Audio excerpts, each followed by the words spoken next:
Olá, E aí, dona Dani, tudo bem? tudo bem, Anderson? E você?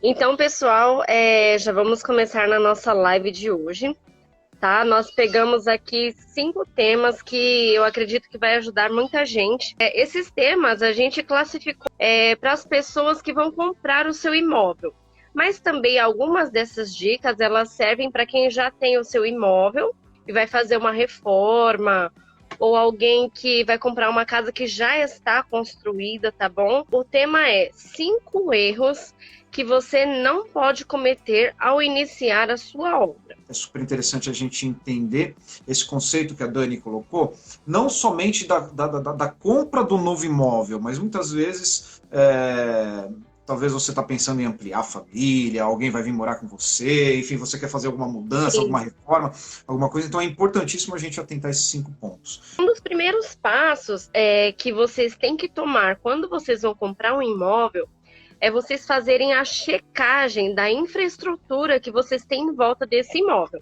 Então, o erro seria não checar a infraestrutura do seu bairro.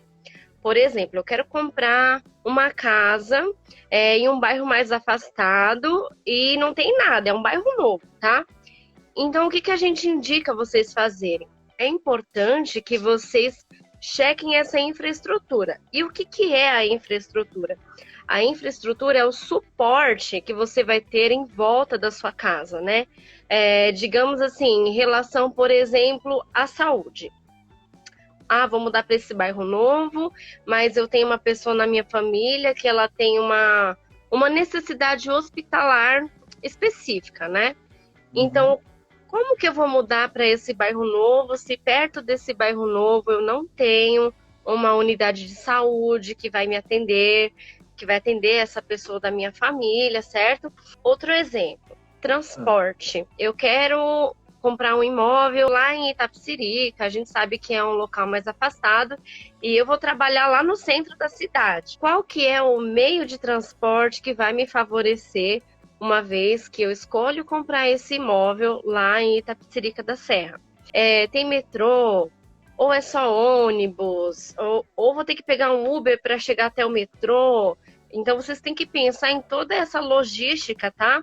Da questão do transporte, Dani, então que o barato pode sair caro, então. é exatamente isso, porque às vezes a pessoa fala assim: ah, eu vou comprar um imóvel lá em Itapecerica porque eu posso pagar mais barato no meu terreno, mas Aham. você não tem. Gente, pelo amor de Deus, não tô falando mal de Itapecerica da Serra. Não, não, Não não, é não. isso, tá É bom? um exemplo, enfim, tranquilo, a gente entende. Isso, é um exemplo para vocês entenderem o que, que a gente está falando para vocês prestarem atenção na hora de comprar esse imóvel, tá bom? Então, vê essa questão, né? Por exemplo, igual o Anderson falou, barato sai caro. Às vezes vai sair mais caro, porque não vai te favorecer em alguns pontos que são de extrema importância para você, certo? Outro ponto que a gente tem aqui, a questão do comércio. Eu sou aquela pessoa que eu não consigo sair de casa de manhã sem comer o meu pão da padaria. E vamos supor que escolhi uma casa que no meu bairro não tem uma padaria. Então, tipo, são coisas que às vezes parecem pequenas e bobas, mas que elas vão fazer a diferença no seu dia a dia, quando você passar a morar 1 mês, 2 meses, três Vai meses começar a nessa te casa. aborrecer, é isso. Exatamente, começa a criar um certo desconforto, né? E aí você já pensa, ai, poxa vida, eu poderia ter evitado isso. Então Fala, até mesmo antes dessa pessoa mudar, escolher a sua casa, ela já tem que ter um programinha de necessidades já específico para ela, o que agrada, quais são suas rotinas, onde ela trabalha. Que necessita Itapecerica, mas realmente não tem nada contra, muito pelo contrário, é uma uhum, cidade sim, sensacional, é uma cidade fantástica. Só que se a gente pega Itapecerica, centro de São Paulo, né, se não me falha a memória, sim, acho que a gente está falando de algo em torno de 40 quilômetros de distância. Né? é Então, assim, aproximadamente isso mesmo. o deslocamento para que a pessoa possa sair do bairro, vamos considerar outra cidade, mas vamos colocar bairro, centro, é um deslocamento que, infelizmente, a nossa malha viária, ela não é das melhores que nós temos no mundo. Então, dadas Sim. as circunstâncias do tamanho da cidade de São Paulo. Nós estamos falando de uma cidade de São Paulo que no eixo norte e sul ela tem aí aproximadamente 65 quilômetros, no eixo leste-oeste algo em torno de 55 quilômetros. Então, assim, é uma cidade muito grande. Né? É muito Então, grande. pelo que eu entendi o que você comentou aí, Dani, existe um programa de necessidades particulares, a gente não está falando nem de arquitetura ainda, né? Um programa de necessidades particulares para que a pessoa ela possa levar em consideração a escolha do local do imóvel dela. Então, se ela tem família, se ela mora sozinha, quais são os seus hábitos, se ela tem pet, se ela não tem, qual tipo de veículo que ela tem, se ela não tem veículo, se ela estuda, se ela não estuda, onde ela trabalha, qual que é o trabalho dela, ela consegue fazer home office ou ela é obrigatório ir presencialmente, se tem criança que estuda, se não tem criança que estuda. Então, assim, são muitas coisas que precisam ser levadas em consideração. E muitas vezes o preço do imóvel ele acaba não fechando muitas vezes a conta. Não equivale ali, né? às suas necessidades, né? Inclusive, esse é um dos outros pontos, né? Um dos outros 5 pontos que a gente levantou para isso, né? E aí a gente pode falar também da área de lazer, por exemplo. Somos uma família que temos 3 filhos e a gente sabe que criança tem essa necessidade de uma área de lazer e eu vou para um lugar que não é zero lazer. Ou seja, as crianças vão ficar me pentelhando o dia inteiro, eu vou ficar irritado e vai gerar outras consequências, entendeu? Você vê que uma escolha simples, ela acaba feita errada, né? De modo errado, ela acaba gerando uma série de consequências que a gente não consegue ali mencionar na hora, né? Mas a gente está aqui para ajudar vocês a evitar isso, tá bom? Ótimo. Outra coisa importante também é vocês verificarem se existe, né, a questão do abastecimento de água, de luz, internet. Vamos supor que eu sou uma pessoa que trabalha o dia inteiro home office, como o Anderson falou, e agora usando a internet. E eu vou comprar a casa num lugar que a internet é péssima. Gente, pensa no BO. Então, a gente tem que evitar esse tipo de coisa através dessas primeiras perguntas, dessas pesquisas, né? Agora, a gente vai partir para o segundo ponto, sobre não ter a documentação regularizada do imóvel. Isso. A gente tem um exemplo aí na prática, né, Anderson? Nosso exemplo mais recente, né? A gente atendeu uma cliente recentemente que ela comprou um imóvel e o que aconteceu? A dona anterior do imóvel, ela faleceu e passou o imóvel para o filho. E no cartório isso não foi documentado, né? Então o que aconteceu? Para a gente poder dar entrada com o projeto dela na prefeitura e fazer todos os parâmetros básicos, né, para aprovação do projeto dela, era necessário que tivesse, né, a certidão regularizada, né? E ela não tinha essa certidão. Então, a gente teve que esperar por um tempo bem maior, né, Anderson? Para a gente conseguir dar entrada na prefeitura com a documentação. Teve outros problemas também que foram se acumulando durante o tempo e os anteriores donos não resolveram, que foi a questão da divergência de tamanho de terreno. Né, confrontado com a escritura, né? Então havia uma divergência de tamanho de terreno, onde houve a necessidade de ser feito um outro projeto, um projeto de retificação de área, onde a necessidade de você pegar as assinaturas, as autorizações dos confrontantes, os confrontantes são os seus vizinhos, né? Para que pudesse fazer essa alteração de escritura. Enfim, é uma burocracia terrível, gente. Documento de terreno, documento de imóvel, não é brincadeira. Ele precisa estar regularizado de forma correta. Todos os tributos pagos têm que estar regularizados. Se você tem dúvida se ele está regularizado ou não, consulta o seu cartório de registros de imóveis, né, da sua região ou da sua cidade. Faça essa consulta, né? Veja se está tudo regularizado, se os seus IPTUs estão todos corretos, enfim. Porque se eventualmente você precisa fazer uma transferência de propriedade, precisa vender esse imóvel, ou você precisa fazer uma reforma, uma ampliação, alguma coisa, e você vai fazer a entrada dessa documentação na prefeitura e não tiver, regulamentado, não tiver tudo ok, a documentação, senta e espera. O problema não é nem por ordem financeira, é por ordem burocrática. Né? E ainda mais que agora a gente entrou nesse período aí da pandemia e tal. Então, assim, a gente ainda está, né, Anderson, Sim, nesse sim. caminho ainda com esse cliente, para vocês verem o quanto de tempo que demora quando você não tem essa documentação regularizada. E aí vocês podem ter aí na cabeça de vocês uma dúvida. Ah, mas quais são os documentos necessários? Como que eu sei, né, se tudo isso está regularizado? O que vocês precisam, na verdade? No básico do básico, vocês precisam da a certidão de imóvel, tá? Atualizada. Vocês precisam da certidão de ônus, tá? O que é essa certidão de ônus? A certidão de ônus, ela nos diz se aquele imóvel, ele, por alguma questão, ele foi hipotecado, se ele foi penhorado. Então, vocês vão ter toda essa atualização, tá? Se tem alguma restrição em relação a esse terreno, antes que vocês comprem e peguem a bucha para vocês, tá? E a terceira coisa muito importante, o terceiro item muito importante, são as guias de IPTU pagas, tá bom? É importante que vocês chequem, para vocês não terem uma surpresinha aí depois de chegar uns 3, 4 meses, chegar aí uns 12 meses de atraso das guias de IPTU. O nosso terceiro erro é não saber qual o tipo de solo que eu tenho naquele terreno. É uma questão, assim, você tem que prestar muita atenção e geralmente, assim, vamos colocar aí uma porcentagem, né? 90% das pessoas que compram um terreno novo, elas não têm esse interesse de saber qual é o tipo de solo que tem ali. Só que aí a gente tem aquele negócio, né? É o sonho versus realidade. Eu não sei que tipo de solo que tem lá, mas eu quero fazer uma casa de 5 andares, entendeu? E tem que caber e tem que dar. E a gente tem que entender que não é bem assim, né? Por que a gente está falando isso para vocês? Porque, por exemplo, a gente tem um tipo de solo que é o solo argiloso.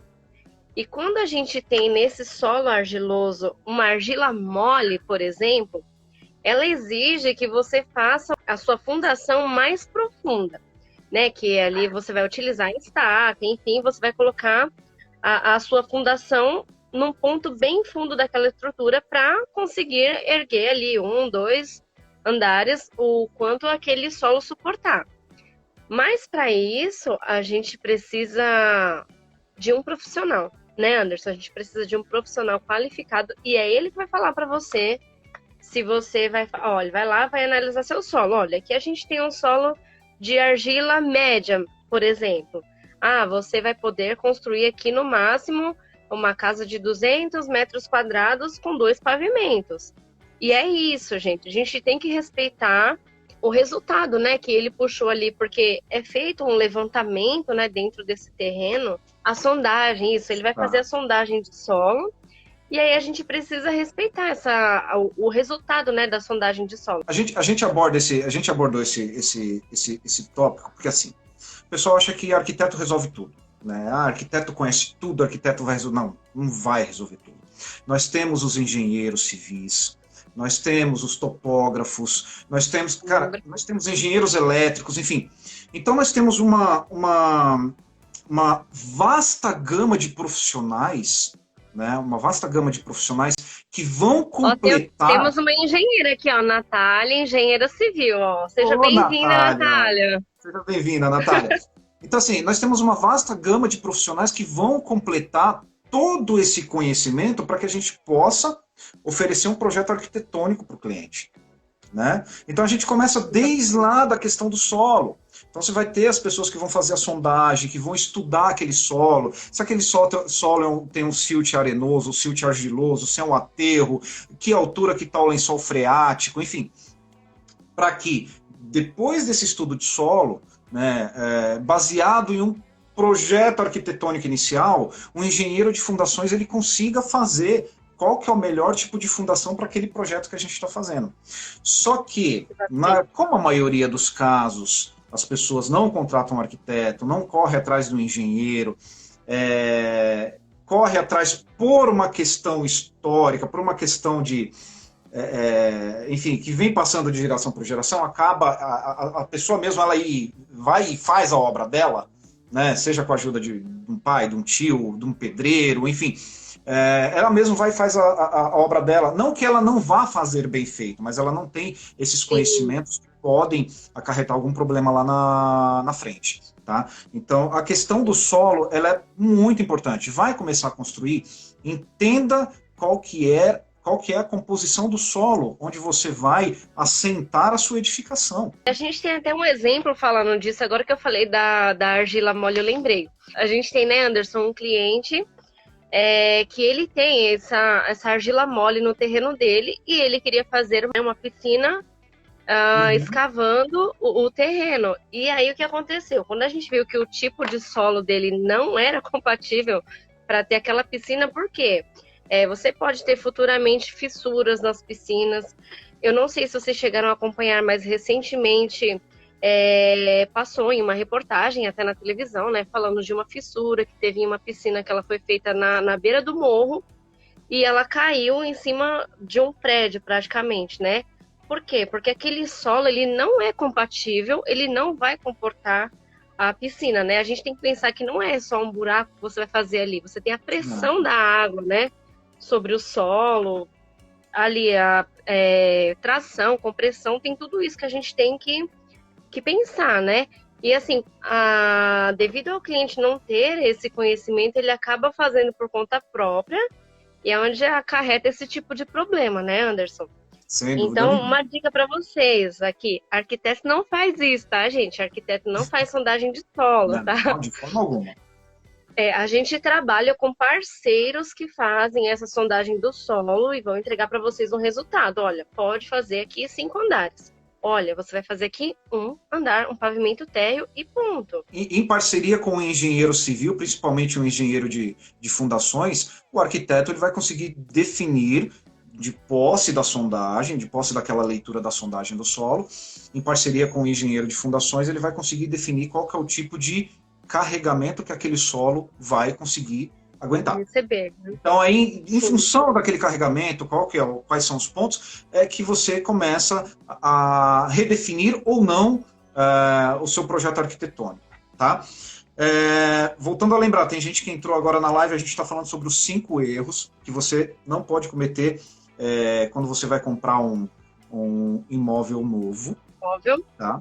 Ou quando você vai comprar um terreno, enfim, ou quando você vai iniciar a sua obra. Então, são 5 erros que muitas vezes as pessoas cometem e não percebem, ou por falta de conhecimento, enfim, ou porque querem pegar um atalho, querem encurtar isso daí, tá? Então, o primeiro erro é não checar a infraestrutura do bairro, de acordo com as suas necessidades.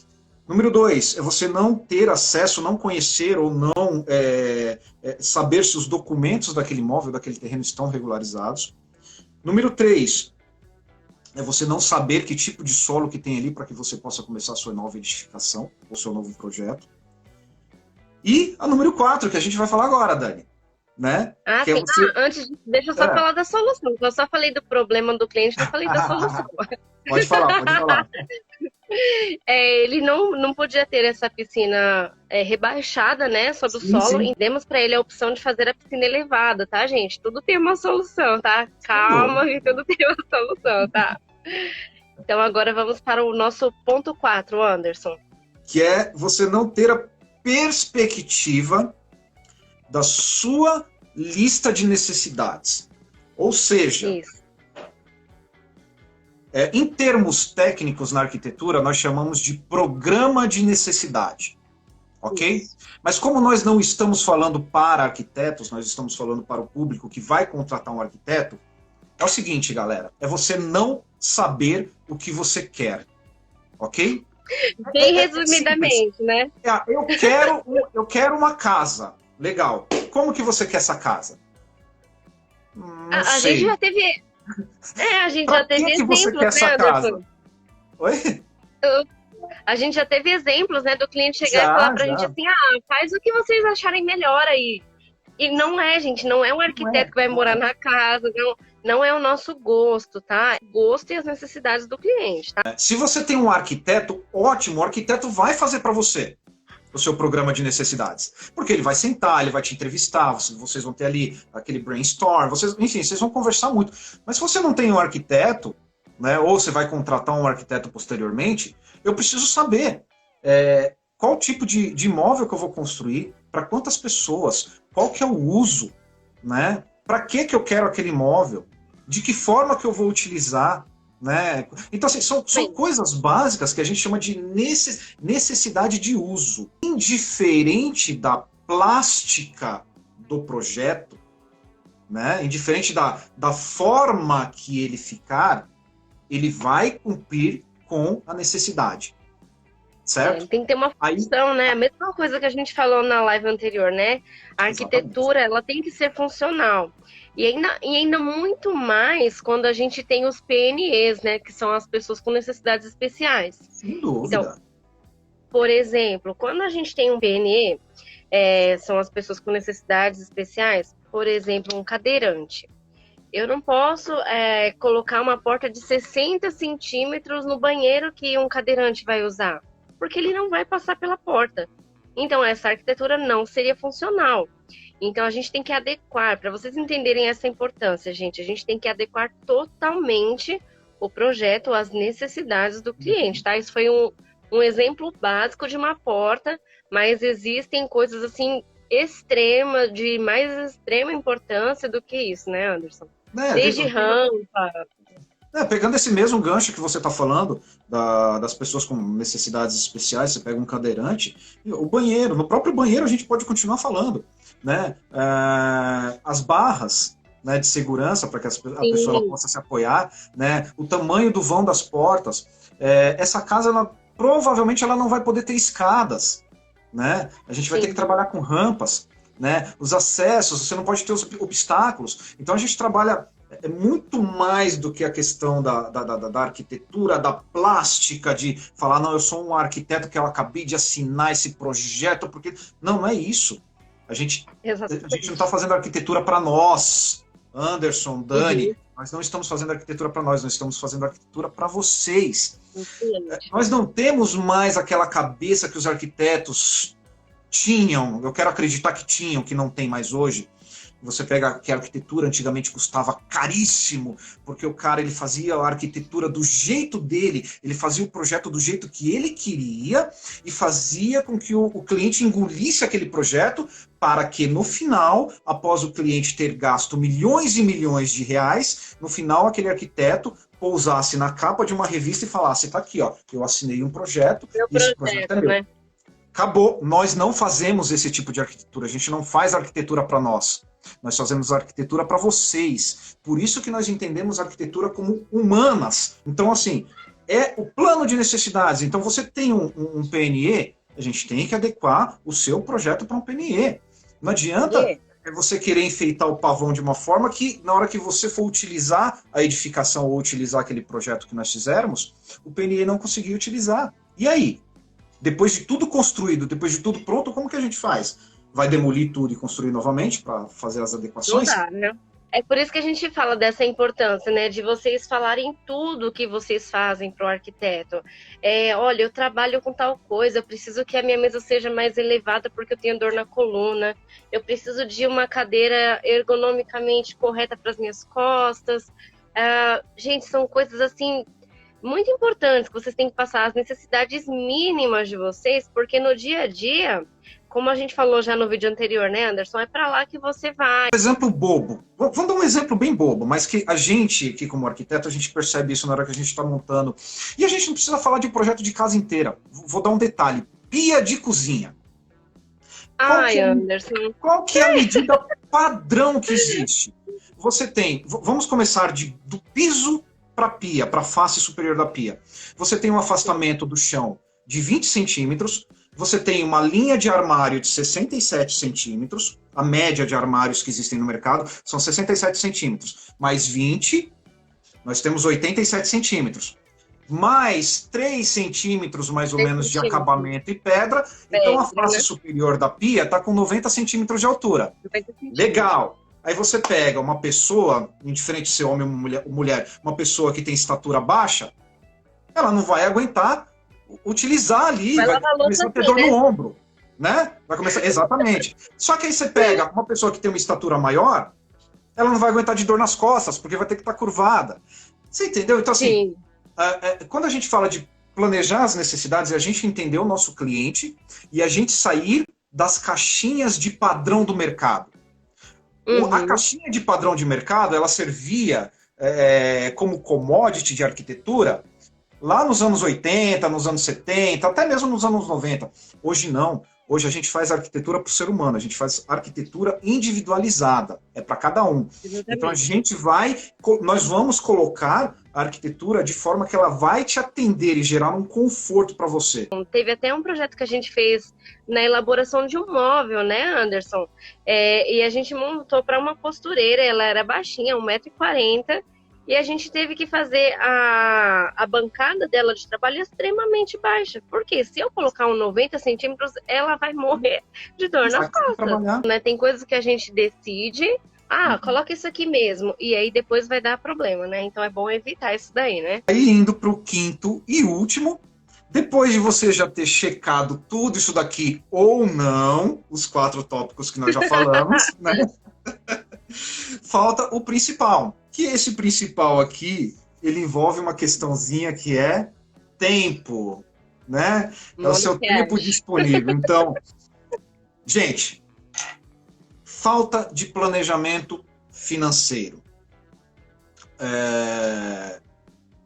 Para que você possa ter esse planejamento financeiro, você vai precisar de um arquiteto, para que ele possa fazer o projeto, para que ele possa fazer todos os levantamentos de materiais, enfim. Não adianta você querer meio que viajar na maionese, falar que aquela reservinha que você tem ali, talvez dê para você fazer uma obra que você sabe mais ou menos quanto que custa o metro quadrado da obra construída naquela região que você está fazendo, enfim, em função do tamanho da casa, em função do padrão de acabamentos. Então, a necessidade de você ter esse planejamento financeiro junto com o arquiteto e tendo uma transparência junto com ele é fundamental, porque o arquiteto ele não está interessado no quanto você vai gastar ou no quanto você tem. Ele está interessado em adequar aquilo que você tem dentro do seu programa de necessidades. É muito importante que o cliente ele não tenha medo de falar, olha, eu tenho X reservado para fazer essa obra.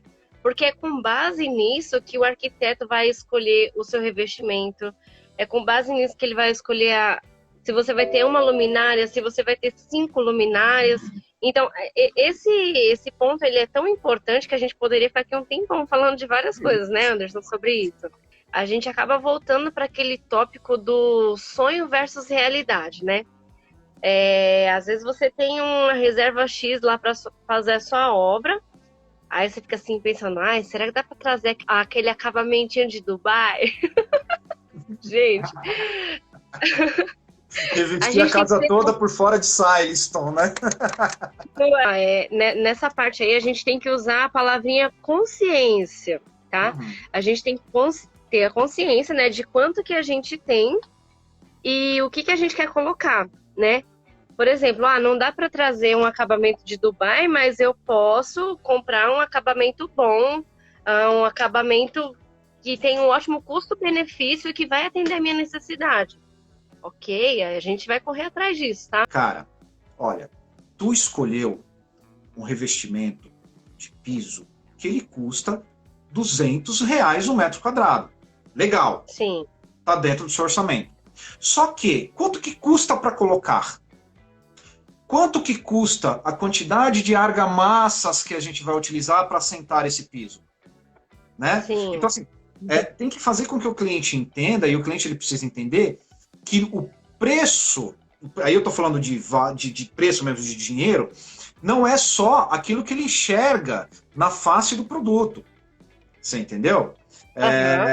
E nós, arquitetos, a gente entende tudo isso. Então a gente vê, tem o preço por metro quadrado daquilo que ele está pagando, mas quanto que vai pagar para assentar? Quanto que vai pagar de insumos para que aquilo possa acontecer? Quanto que vai pagar de logística, de transporte? Onde esse cara tá? Vai custar mais? Vai custar menos? Não vai custar? Enfim, a gente tem que entender tudo isso e muitas vezes o cliente ele não tem culpa disso, por falta de conhecimento mesmo, mas a gente tem esse conhecimento. Então a gente tem que trazer Uhum. ele para a realidade, Para a falar, realidade, legal, né? ó, esse revestimento de R$ 200 que você escolheu, na realidade ele não custa 200 metros.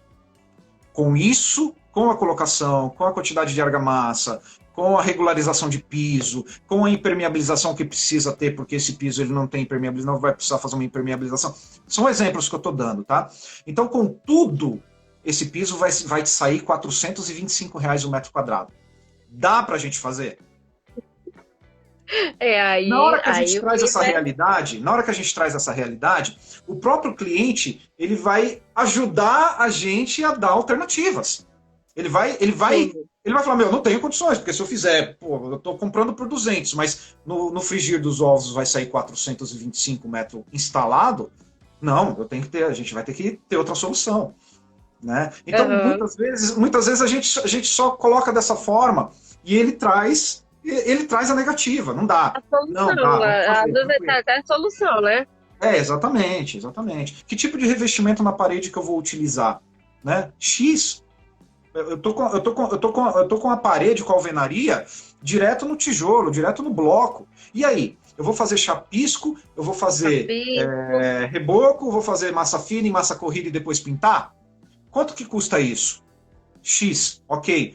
Ou eu prefiro estar direto no bloco, eu prefiro pegar e fazer um assentamento de uma placa de gesso, depois só fazer passar a massa para poder rejuntar o gesso e depois pintar. Quanto que sai isso? Y. Legal, vamos confrontar os dois, vamos ver o custo-benefício, aquilo que é mais limpo, aquilo que é mais rápido. Você falou assim da gente ver aquilo que está na capa. Vamos supor, vamos colocar um exemplo prático. A pessoa quer fazer só a troca do seu piso. Por exemplo, aí ela fala assim: olha, Dani Anderson, quero contratar vocês para vir aqui fazer a troca do meu piso. Eu já pesquisei, já sei que sai aí R$ 65 o metro quadrado. Já fiz o cálculo que aqui a minha área é de X e vai dar tanto. Como assim, né? Oi? Até onde vai dar quanto, né? Oi? Então a gente precisa entender também, porque o que o arquiteto faz? A gente tem que trazer nesse financeiro também a questão das sobras que a gente faz, né?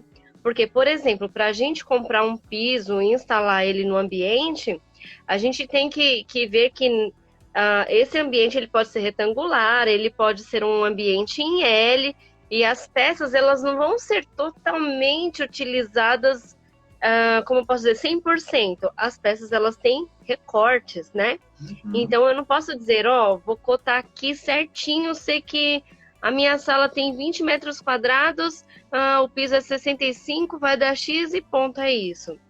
Não, a gente tem que contar também essa reserva, né, dos 10%. Por quê? Porque a gente tem os recortes de peça, você pode utilizar essas peças para fazer o rodapé do seu ambiente, né? Então tem todo Aí, esse cálculo. olha que engraçado, Dani. Aí o cliente ele calculou que a sala dele, vai lá, o ambiente que ele vai colocar tem 60 metros quadrados. Ah, então eu preciso de 66 metros quadrados. Teoricamente, sim. Só que aí ele vira para você e fala, mas eu quero colocar o piso na diagonal. Ixi, pode Você por aí, entendeu? 20%. São coisas que ele não compreende, que o cliente não compreende, mas que, cara, dá um gasto a mais na obra. Às vezes só a Sim. posição que você coloca, ali você girou, né, sei lá, os 45 graus ali para colocar o assentamento, o revestimento na diagonal, cara, você já aumentou.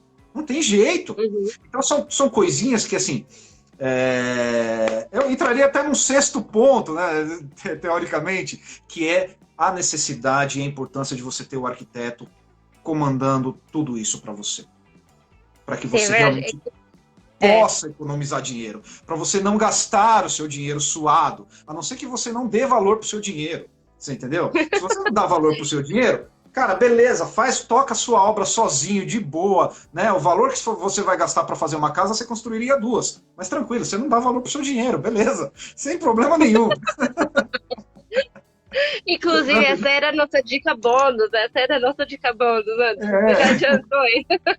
cara, contrata o arquiteto. Não tô falando, é importantíssimo. Porque assim, são tantas coisinhas pequenas, são tantos detalhes, e uma obra ela é feita no detalhe, né? primeiro, assim, o primeiro detalhe de todos de uma obra é o projeto. O projeto é 90% de uma obra. A execução são 10%. Se o projeto não estiver legal, esquece. 90% da obra foi para água abaixo. Agora, imagina você, que, assim, você não estudou para fazer projeto, você, assim, você tem toda a boa vontade de querer fazer uma reforma na sua casa, ampliar. Imagina você começar a fazer algo que não tem projeto. E quando eu digo projeto, não é só a questão gráfica, o peso ali no papel, né, a questão do desenho propriamente dito. O projeto é projetar tudo, né? Desde o início, sim, como que eu vou fazer o canteiro de obra, o que vai começar primeiro na minha obra, quem a mão de obra que vai entrar primeiro. Eu vou começar a fazer piso, pintura, teto, gesso, granito. O que eu vou começar a fazer primeiro na minha obra? Vou colocar porta, não vou colocar? Que hora que entra? Que hora que eu vou passar fio? Que hora que eu vou ligar a luz? Onde eu vou colocar a caixa de disjuntor? Qual que é a altura que eu vou colocar os interruptores? O alto, o médio, o baixo? Onde vai ter ponto de antena? Vou ter ponto de telefone? A internet vai entrar por onde? Ela vai entrar pelo poste na frente? Vai entrar pelo outro lado da casa? Pô, sabe, são tantas pequenas coisas que a gente tem que ir no detalhe, que se você não faz um projeto, e o projeto ele é 90% de uma obra, e se você não faz o projeto, pensa no tanto de gambiarra que tu vai ter que fazer durante a sua obra. Aí vem lá, o pedreiro vem lá e fala, o seu Anderson, sabe o que é? Na hora que você ouve essa frase, você já sabe, você já vê os dinheirinhos saindo do seu bolso. Por quê? Porque não planejou. Sim, a gente já teve exemplos de chegar na obra e a obra estar assim, meio caminho andado e o quintal inundado porque não teve um ralo. Então, assim, são coisas básicas que quando você chama quando você chama um profissional que seja qualificado, gente, é automático, ele vai entrar na sua casa, ele vai olhar e a gente percebe no mesmo instante, tá faltando um ralo ali, poxa, aqui tá tendo uma fissura nessa parede que vai gerar uma rachadura, que vai gerar outros problemas. Gente, a gente quer trazer para vocês a importância de vocês, através dessa dica, de vocês terem um profissional qualificado, independente do serviço. Seja o arquiteto, ou seja a pessoa que vai analisar o seu solo. Tudo isso para que você não tenha problema depois que vai te fazer gastar 2, 3, 4, 5 vezes mais. A gente vai encerrando já a live aqui, né, Anderson? Sim, e a gente espera ter ajudado vocês, ter esclarecido, tá? Vocês Perfeito. Comentam, curtam e compartilhem aí para ajudar mais pessoas, tá bom, gente? Sim. Participe, mandem informações, vamos trocar informações, sugestões de temas. A gente pode ir colocando algumas sugestões de temas que as pessoas têm curiosidade de conhecer um pouco mais a fundo. A gente aprende com vocês e vocês com a gente, e a gente vai trocando, né, essa informação. Foi muito legal, Anderson, o retorno da live passada. Só queria compartilhar isso rapidinho.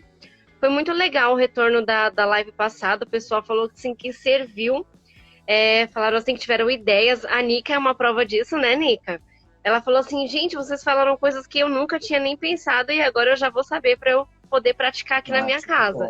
Então a gente fica muito feliz, gente. A gente fica muito feliz desse retorno que vocês dão pra gente aqui e saber que a gente está sendo útil para vocês aí na casa de vocês, tá bom?